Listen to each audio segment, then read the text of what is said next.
Com valora la situació del doblatge en català?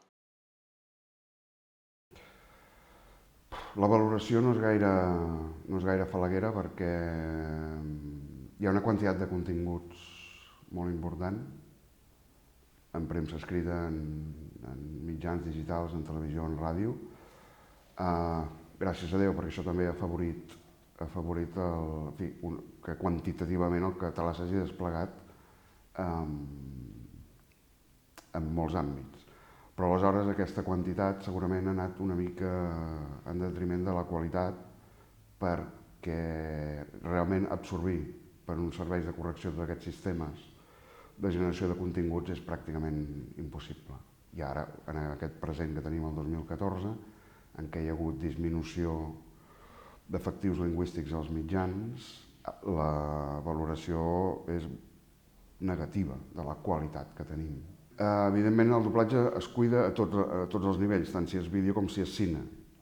Però en el doblatge de cine és molt habitual que hi hagi un productor destacat per la major de torn, Warner, Universal, el que sigui, en l'estudi de doblatge. I això que fa que les convocatòries, la quantitat de doblatge que fas en un dia, s'alenteixi per raons de la qualitat o per raons de la direcció de doblatge que fa aquesta persona destacada per la major a l'estudi, a la sala, físicament.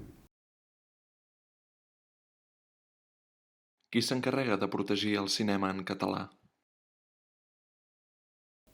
El suport pel doblatge en català és pràcticament al 100% és públic. És públic a través de dos grans clients, que són TV3 per una banda i per l'altra el Servei Català de Doblatge. I tot això, és a dir, el client aquest que paga ho fa amb diners públics. Els números de taquilla indiquen que generalment la gent va veure les versions castellanes, però això aquí entrem en un altre fet, que és la quantitat la mateixa pel·lícula, la quantitat de còpies que s'estrenen o que es divulguen en castellà és força més gran que no pas el nombre de còpies en català. Per tant, vol dir que tens menys cinemes que projecten aquella pel·lícula de 35 en català. I per tant, lògicament, disminueix el nombre d'espectadors.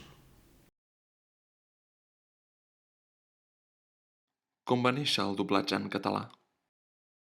Amb l'arrencada de TV3, l'any 83, que prepara una gran bossa d'hores de doblatge per tenir un bon arxiu i un bon calaix i poder anar amb calma i com a via de normalització lingüística en aquell moment, s'aboca en el mercat del doblatge una grandíssima quantitat d'hores per doblar. Hi ha unes primeres sessions de subtitulació l'any 85-86 que Televisió de Catalunya decideix de fer una pel·lícula a la matinada subtitulada un cop per setmana. I aquí arrenca una incipient indústria en aquesta matèria i una incipient manera de fer de cara a l'espectador, que pugui disposar en aquell moment, als anys 80, de grans versions, de grans pel·lícules de la història del cine. Aleshores, avui, clar, són molts anys que han passat fins avui, 2014, i això fa que amb l'aprenentatge d'idiomes, més l'impuls que es rep des de l'àmbit públic cap a les llengües originals, això ha activat últimament, posem números rodons, els últims 10 anys, tota la indústria de la subtitulació que ja existia. Quin procés segueix TV3 per doblar una pel·lícula al català?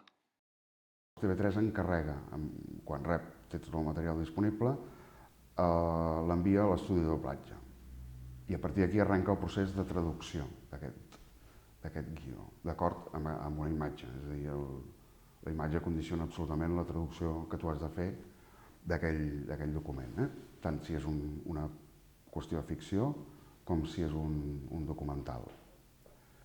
Aleshores, en el doblatge en català o la subtitulació en català, quan el traductor ha acabat hi intervé un lingüista Un lingüista, que és un assessor lingüístic, que es dedica a la correcció d'aquest text i d'ajustar-lo, diguem, al llibre d'estil o al funcionament habitual de TV3 en matèria de llengua, cosa que està fixada en el seu portal lingüístic, és a dir, .cat.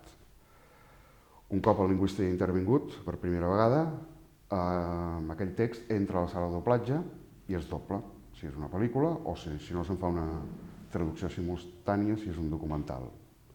Quan s'ha acabat el doblatge, el lingüista revisa la locució, és a dir, primer ha revisat el text amb els ulls i després el revisa amb l'orella.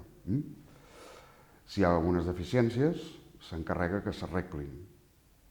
D'acord? Llavors, quan s'ha acabat el procés d'avaluació de la qualitat lingüística, pel que fa sobretot a la producció de la veu d'aquell producte, es mesclen els àudios i s'entrega al màster a TV3.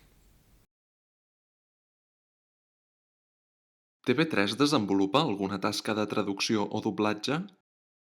No, TV3 en el seu moment sí que va disposar d'un equip molt important de lingüistes, eren ben bé una quinzena, de l'any 83 al 87 aproximadament, que s'ocupaven de gestionar tot el text de producció aliena. Per producció aliena entenem tot allò que és comprat.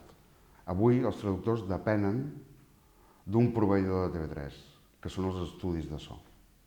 És a dir, qui paga els traductors i qui paga els lingüistes externs que hi ha en aquests estudis de so són els estudis de so, no és TV3. Com ha evolucionat qualitativament el doblatge en català? Amb els anys, TV3 ha anat ajustant la qualitat de les veus, és a dir, es va arrencar una mica amb unes certes vacil·lacions, sobretot de text, més que no pas de veus. Totes les veus, o pràcticament el 100% de les veus que van arrencar a fer doblatge en català venien del doblatge en castellà. Això va implicar fer quilòmetres de doblatge per acabar de tenir una producció de la veu catalana genuïna. Hi ha hagut casos de deficiències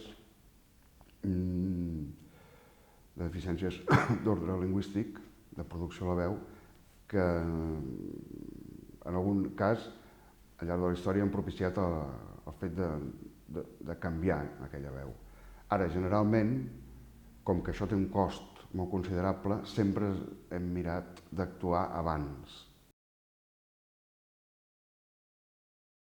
Quin futur li espera el doblatge en català? El futur del doblatge en català és complicat de dir, perquè és complicat bàsicament perquè la realitat avui és tan canviant que fer previsions a més o menys llarg termini és molt complicat. La situació és complexa perquè no és estrictament un vector que funcioni en l'àmbit de la professió estrictament, però també intervé, per dir-ho d'una manera més senzilla, també intervé l'àmbit polític. Ja ho veurem els pròxims anys, si el doblatge continua amb el nombre d'hores, amb la quantitat que té avui. S'ha de veure, és a dir, és molt complicat de fer un pronòstic. El temps dirà.